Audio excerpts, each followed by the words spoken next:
Hi, I'm Rehan and I'm 25. I'm a lawyer by vocation, but I also have a lot of interests and passions beyond my career. I've recently found myself at a bit of a crossroads, so I decided that I wanted to reverse engineer a fulfilling life by having authentic conversations with people who I believe could help me with my journey and hopefully yours too. For this first month, I wanted to explore what it means to be in relentless pursuit of your passion. Our guest today is Divij, a sports-specific strength and conditioning coach, and one half of the team behind the best new gym in town, L3. Divij is someone I've always immensely respected. He's a fellow deep thinker and one of the few people I go to for an honest and thoughtful perspective. Formerly a consultant in the US, Divij made the decision to leave that path and move back to India to pursue his love for sports performance and fitness. Through this conversation, I wanted to understand his mindset when making such a dramatic switch and how he navigated the judgment that often came from people who didn't quite get it. I hope this episode is as enriching and thought-provoking for you as it was for me. So, thanks for coming on, Divij.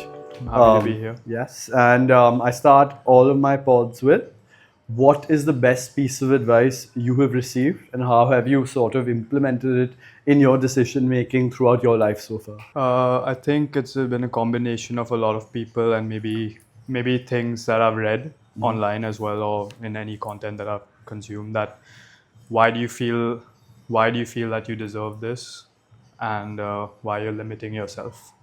So that kind of brings about a lot of thoughts and questions about where you are and what you're doing, and if that's actually what you want to do. Yeah. Or if there's that voice in your head that keeps telling you that you're meant for something better, or maybe not better, but something more in tune with what you want to do.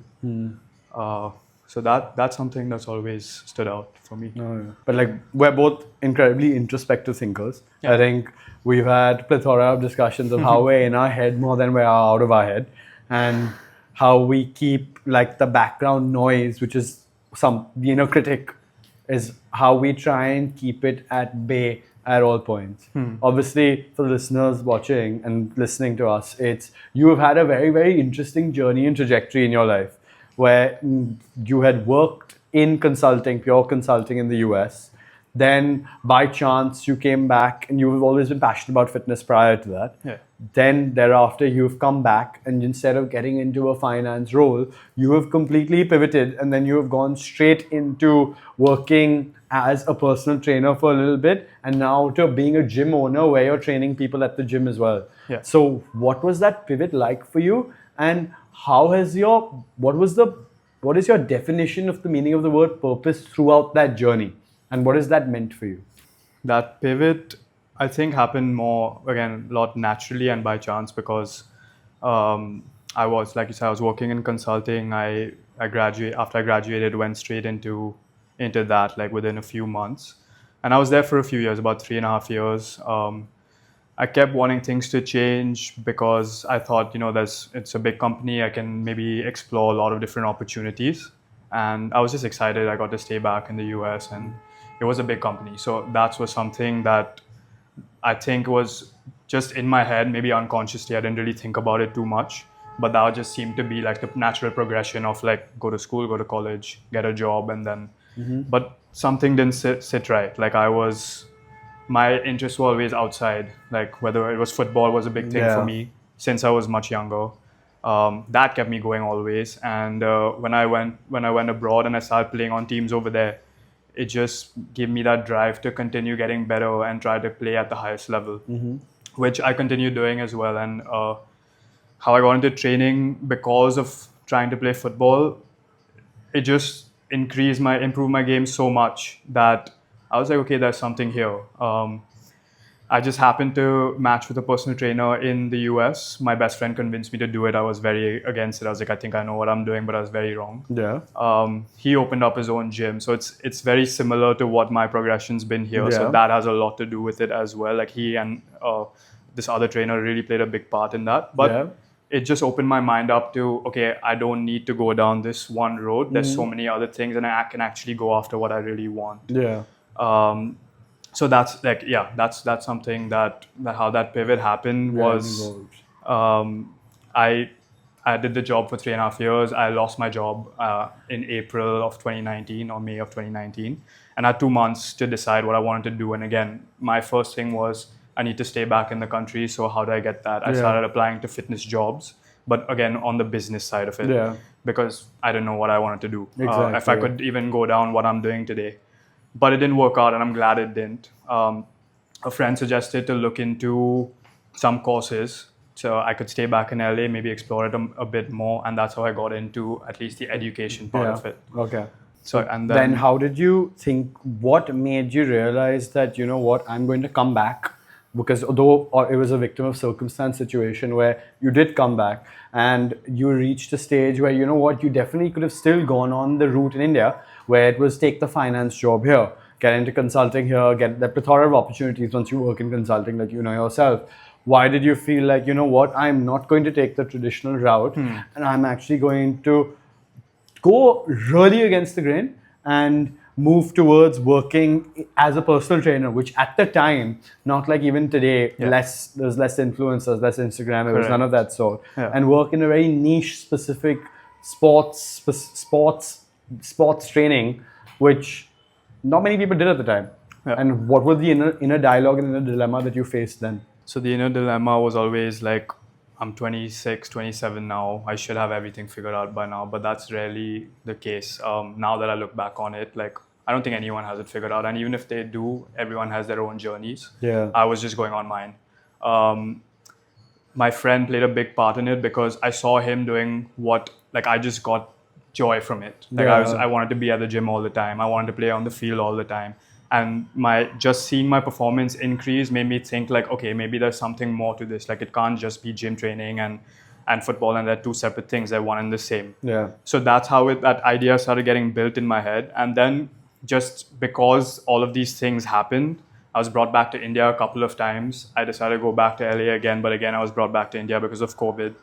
And I just decided to stay because I thought maybe there's something more over here that I need to do, just from more of a spiritual standpoint and talking about purpose, like being born over here, brought up over here, all of that. Like I just thought that maybe I need to do something more over here in that field. Okay. Not going back to finance was like I just couldn't get myself to do it. Like I was not happy when I was doing that job.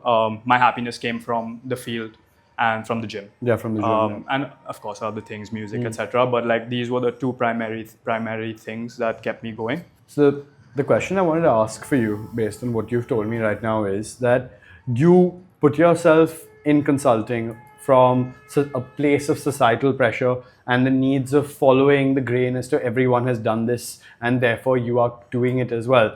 Go to the US, probably get an engineering or finance job, stick it out till you get your visa and then hopefully stay on for further. And then you had the courage to come back and go to the completely opposite direction in a field which not many people had done before. I went through something similar where I felt like I had a career charted out for me.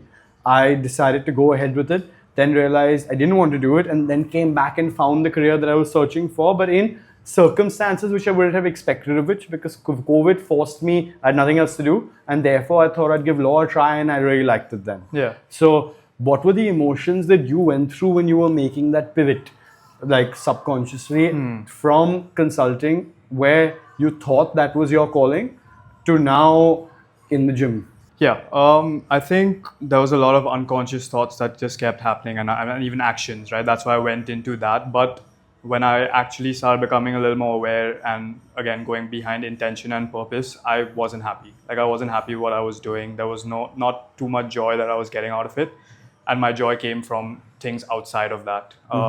When I came back and deciding whether I should continue going down this field, again that same voice was in my head, like this is not going to give you joy. And then it was just like, what is making you happy today? And I was just going after that. Like and at that time, even if it was a small thing, I just kept going after that. It started out with just like working out with people, training people for fun, not even looking at it from a financial standpoint. And of course there were voices in my head saying like, what are you going to do? Like you're 27, like you have to have something, or like figure it out, or something concrete. But that's against society telling you that, right? Yeah, and again, a lot of unconscious thoughts, right? Like I don't think anything was coming to me, like people were not really telling me, but it just, again, from seeing what others are doing, which is natural. Like it's natural to compare with peers, people around your age, your friends. Everyone seemed to be doing what they wanted to do and seemed to be happy doing it, but I wasn't happy. Yeah. And that affected a lot of areas of my life. I started isolating a lot. I thought like until I figure it out, I don't want to get out. I spent a lot of time by myself in my room. Like I would just be, just trying to figure Yeah, out, yeah, yeah. just in my head, talking out, like trying to figure things out, seeing if this would be the right path to go on, down. And Yeah. it just made me happy. So I went after it. Okay.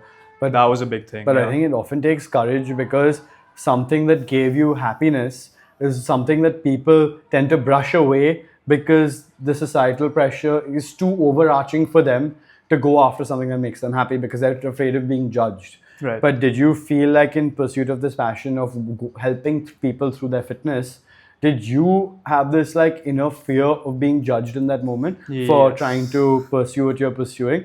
Because you were going to actually go, because you started from scratch. You were going to people's houses to train them and maybe your friends' houses who are working in like Yeah. other fields themselves. How did you get over that fear of being judged? Because that's a fear that everyone has.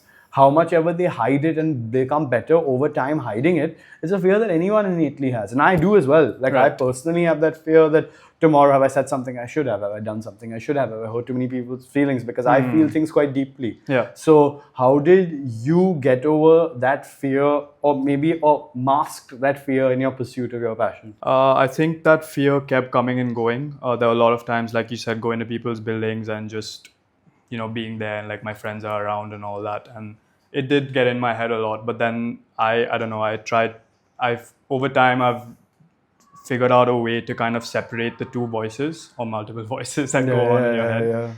One is that voice of fear, and it's the voice of ego, which again, like from ego, like everyone has Yeah. ego, not like from oh, I'm so good at whatever, but just that part of ourselves that everyone has.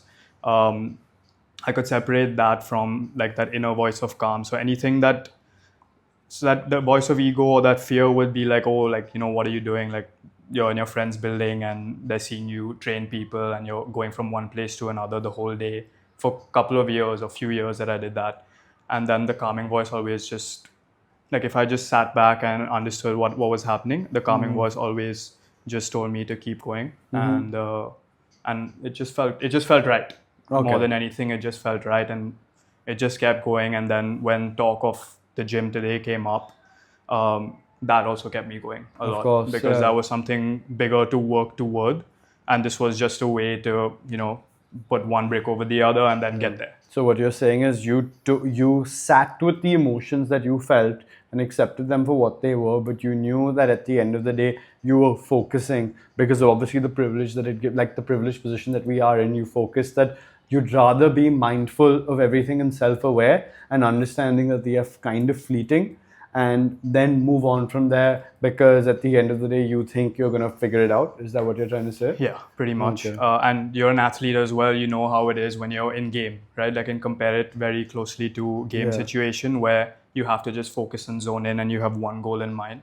That's just what I was. Tunnel vision. I tried to keep getting Yeah. back to that whenever I felt like I was off track. And instead of like that short game of like badminton or football, it was just a long game Long over a game. few years. But it was just kept saying like, get back. But that's something I used to struggle with when I used to compete, where against players which I knew were better than me, in the finer moments, they would always win. Yeah. Because I didn't have the innate self-confidence in when it got really clutch then, and that belief that, you know what, I will overcome this pedestal. Like there are certain players that beat me like 15 times in a row in like a state semis or something like that, consistently. And I would go into those matches in a losing mindset, even though in practice I may have had the upper hand at times. I would never be able to close it out when it mattered most, when the pressure was on. I feel it. Yeah. So did you ever feel that pressure to be crippling for you? Because I'll tell you what I think of it after as to how I was able to somewhat break that mold. Not saying that I'm anywhere close to the finished product today, but at least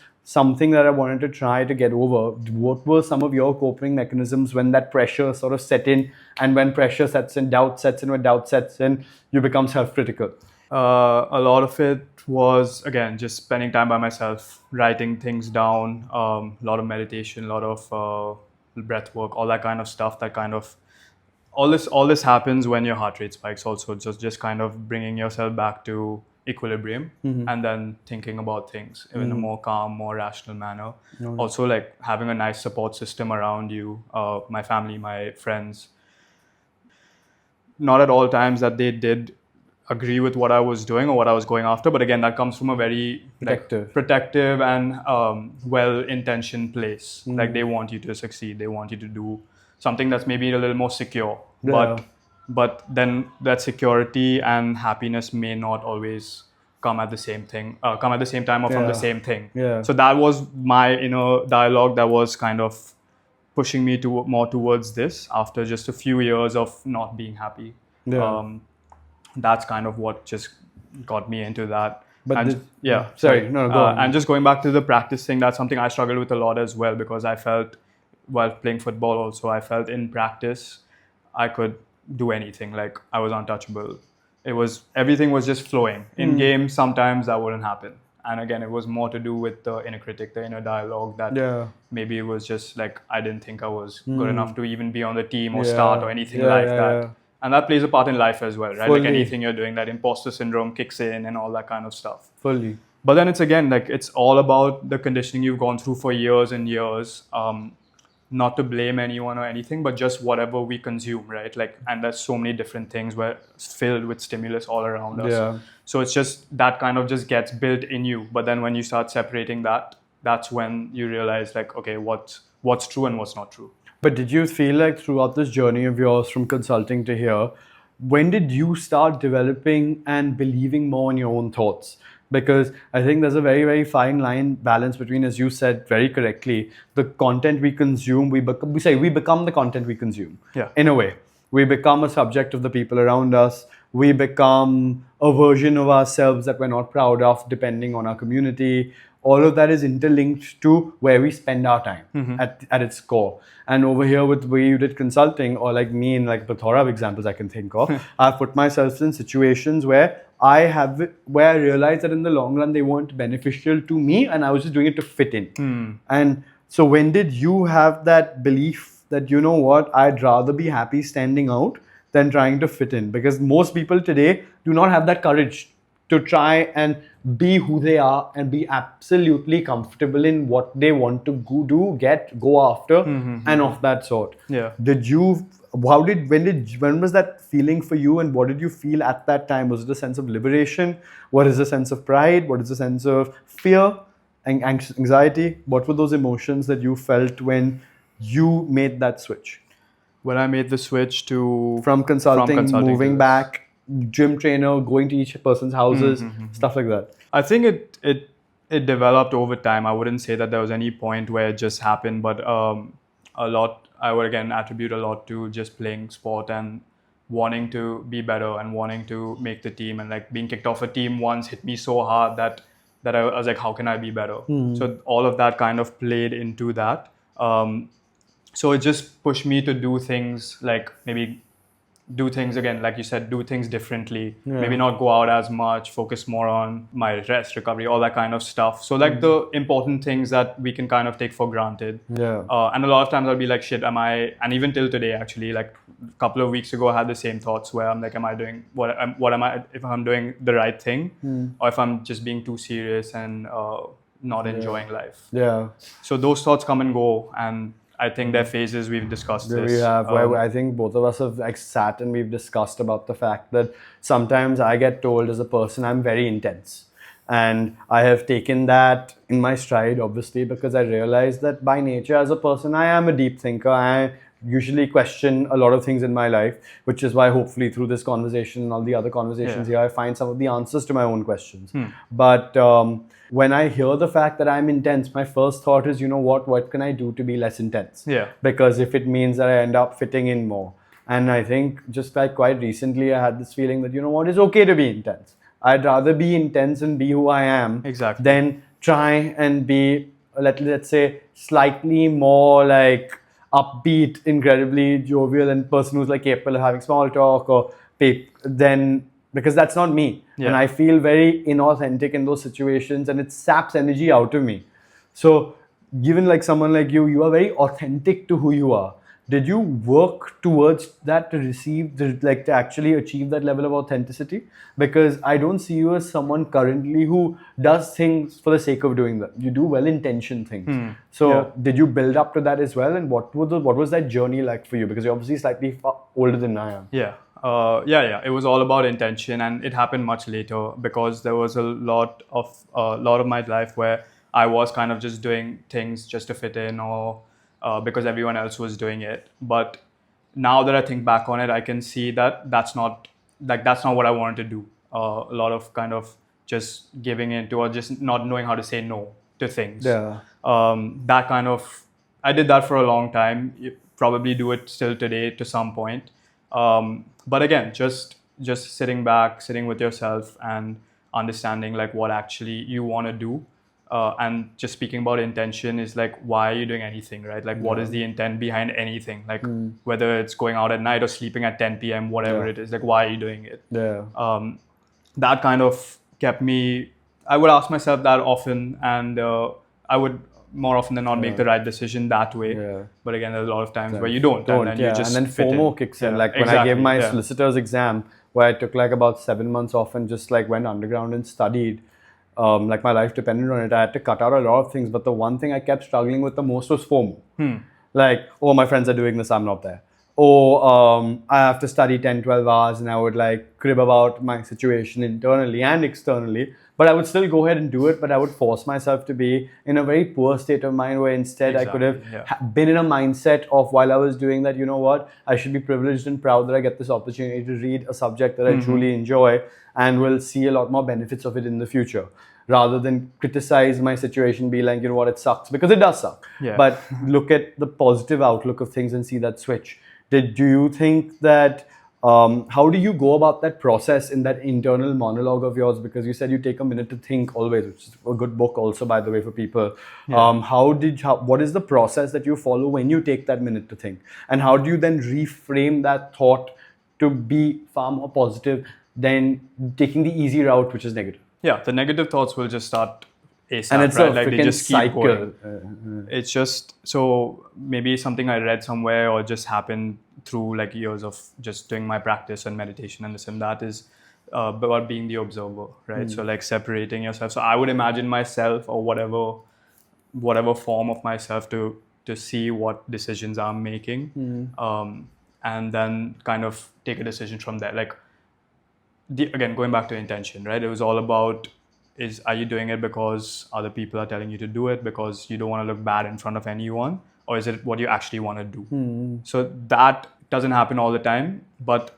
a lot of the times that's my process. Like, that's my process of making decisions and saying no to things, which, so I do feel bad about it a lot, because over the last few months I haven't been as social, or like been around my friends and family.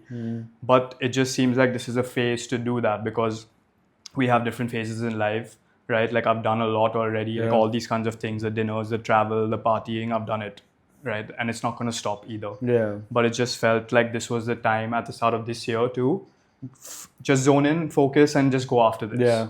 And set something up, build something, so that I'm happy, I'm not stressed and worried, and like you said about being in that state of mind. Like, if you go out when you don't want to, you'll be unhappy. You'll be unhappy. You won't be able to give your best to fully, where you are. You're not mind's not gonna present. be in it, You're not yeah. present at all. So it's like a double whammy, right? Like, you're not happy You're going unhappy there. if you you're don't not go, but you're present. unhappy going either. Yeah. Then that's the internal dialogue that I was feeling. But then something I realized was that 2 days later, I'm actually more proud of myself for saying Correct. no Yeah. than I am beating myself up for saying Exactly. yes. Yeah. And then I hope that people understand my decision making.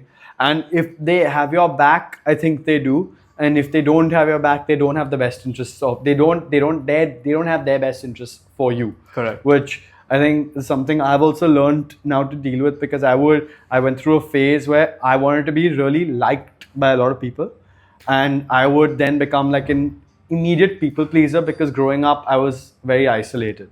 So I had to work backwards and be like, you know what, now it's okay saying no and setting my boundaries for the sake of my mental well-being. So the question I wanted to ask you is, did you set those boundaries early on with people?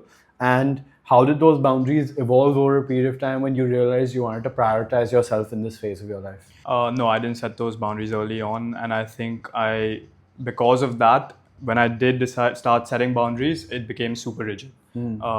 But now I think I'm understanding a better balance and trying not to be as rigid, but still keeping those boundaries and sticking to what I need to do. Yeah. But also being a little more open-minded, because I think when you get too rigid, then again the it other becomes extreme, it's yeah. the other extreme. So there's no balance. Yeah. And I think balance is really important. Like over time, I think everyone is trying to move toward balance, and it's tough. It's not easy to do it, but I believe it is doable. Yeah. And I think it's important. I think everyone is searching for peace at the end of the day. And if that's the forefront of what you want to prioritize in the long term, then that sense of contentment in life will set in, and that appreciativeness of life will set in, because then you're not being reactive, which is something Right. you have Yeah, said all the time, is exactly. you are incredibly good at being responsive but not reactive, where you're able to take a step back and look at it holistically, which I think a lot of people aren't, and I'm not as well, because I by nature I'm a person who is quite like A-type, hyper in the sense. So this is like something I also really need to take that step back for and introspect, not later on, but before I take a decision, which is, I think, important to think. Yeah, and I think that's normal, right? Like most people will be reactive. It's just human nature to be reactive. But then that's when because again, we live in a world where there's just things around us all the time, like whether it's from your phone or like out in the open with noise, etc., etc. So it's just natural to just go into that zone. But taking that step back is very helpful. So I would say that that is super important to kind of ask yourself that question, like why? Yeah, why? Like why are you doing it? Why do you feel that way? Why are those thoughts coming in? And also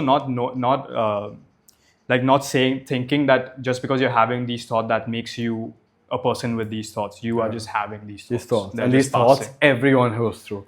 So it doesn't make you're not special, yeah. that you're going through. Yeah, that's also important to know, because it makes you feel a little less alone. Yeah, because like you think like, oh shit, and then you can be even more hard on yourself and tough on yourself. Everyone having these thoughts, dude, I've had them a lot. Everyone's had them, yeah. So it's totally okay. It's just being kind to yourself when you do. Yeah. So I think one of the questions that the last guest, Karina, left for you was that if there was a do-over, what would that be? So, what is your do-over? I think I'd have thought about what I wanted to do right after school. Maybe even take a gap year to figure that out and not just rush into the next thing. Because right after school until work ended for me, I don't think there was much time. Like it was just go. So you're not really making decisions for yourself. You're making decisions based on what other people have said. Have said for you, and said to you throughout your life until that point. So. Taking time for yourself. I think I would have taken more time for myself early on rather than like let it happen later on. Yeah. Interesting. That's a very good thought. But at least you learn to respond and not react to things because of that. And what is an introspective question you want to leave for the next guest? I would go back to the intent one again. Like, why are you doing anything? Like, what is the purpose behind anything? That's kind of vague for the next guest, but maybe whatever she is doing currently, or like any big thing in their lives, understanding why are they doing majority of the things that they're doing. Could be a small thing, could be a big thing, anything. Like perfect. Thanks for coming on, bro. Happy to be here. It was such a pleasure to talk to Divij. Here's what I think you should take away from it. 1. It is important to respond and not react. Always important to take a minute to think, and when doing so, step back, assess the situation for as it is, and not from your self-perceived lens of it. 2. Always focus on what truly makes you happy and start from there. And 3. Take every action with measured intention and be content in who you are. Thank you for watching the show. Please like, comment, share, and subscribe.